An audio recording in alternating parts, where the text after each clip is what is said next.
buhatin na natin. Kagabi, di tayo nakalaot po. Ito, kakargan namin ito. Ngayong araw, maagang naghanda si Junray kasama ang kapitbahay na si Bebet para lumaot sa Manila Bay. Buhat, kuya. Buhat trigo. 3 araw silang hindi nakapangisda dahil sa masamang panahon. Hindi ba tayo tataon pagkasama ako? Hindi po.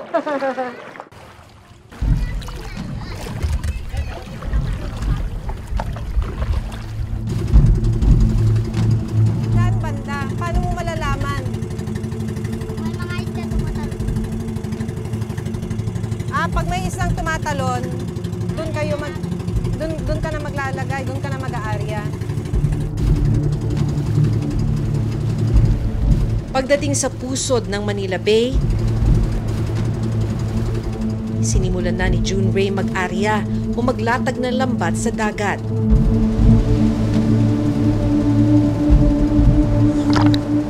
Buong puwersang hinila ito ng maliliit na kamay at braso ni Junray. Umaasang makakahango siya ng iba't ibang klase ng isda. Pero ilang saglit pa, Isirin mo ito saya Sir, sumabit Oo, yung lambat natin. sumabit po. Ito ay kukuhanin natin to. So Sumabit. pagka ganyan sumabit, anong mangyayari? Papasisid ko po to kang Bisaya. Yung si John Ray. po. lakas loob na tinalon ng bata ang tubig, saka sumisid para ayusin ang lambat. Sumisisid siya ng walang kahit anong safety gear. Pero ito lang daw ang tanging paraan para may mauwi siya sa pamilya.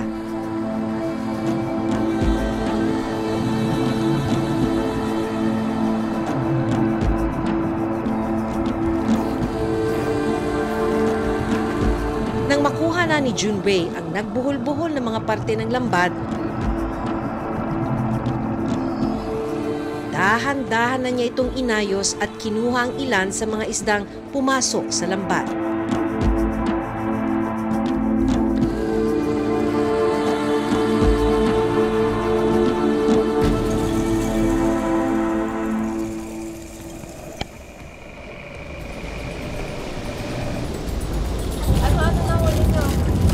Kabasi, yung si Banak. Masaya ka. Oo, may huli na po kami. Muling inihagis ang lambat para makahuli pa ng isda.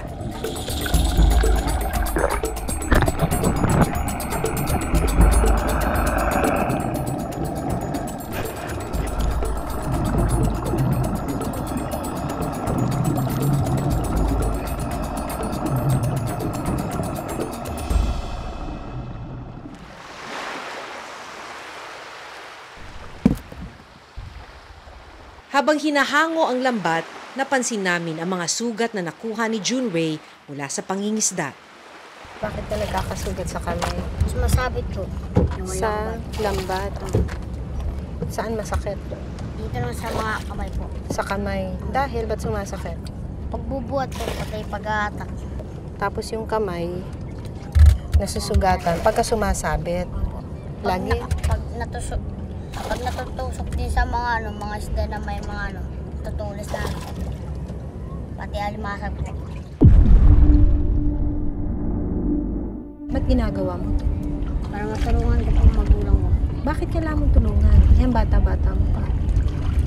Wala po sila pang pangbili ng pagkain po.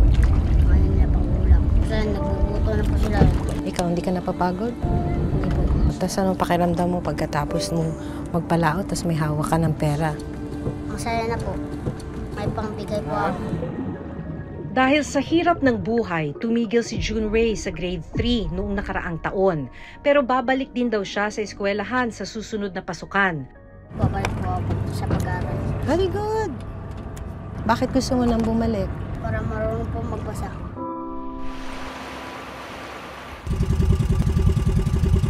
Habang nasa laot si Junray, matyagang naghihintay ang kanyang ina na si Mirasol sa pag-uwi ng anak.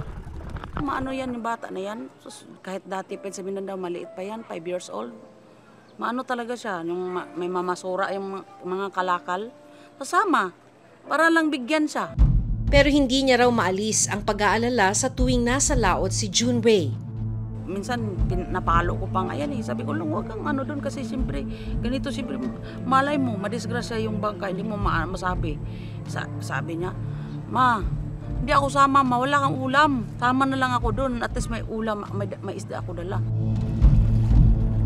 Pagtapos ng mahigit kalahating araw sa laot, nagpa siya nang bumalik sa dalampasigan sina Junrey at Bibet.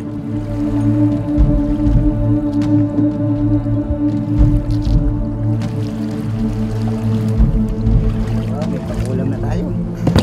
Pero ang kanilang huling isda, wala pa sa kalahating batya. Paghahatian pa raw nila ang mga ito para sa pananghalian. Anong gagawin mo dyan? Bibigay ko po sa magulang ko.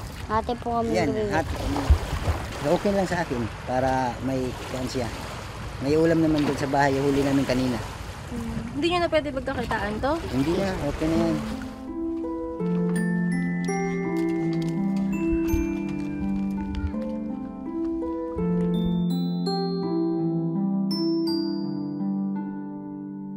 Sa pag-uwi sa bahay, mas naintindihan namin kung bakit ganoon na lang ang pagpupursige ng bata.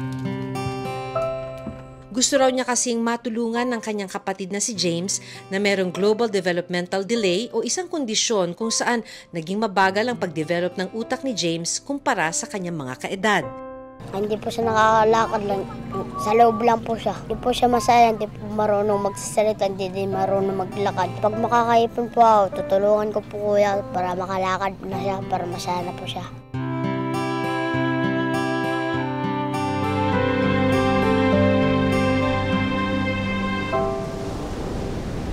Pagkalipas ng 3 buwan, muli naming binalikan ang lugar ni na Junrey sa Baseco.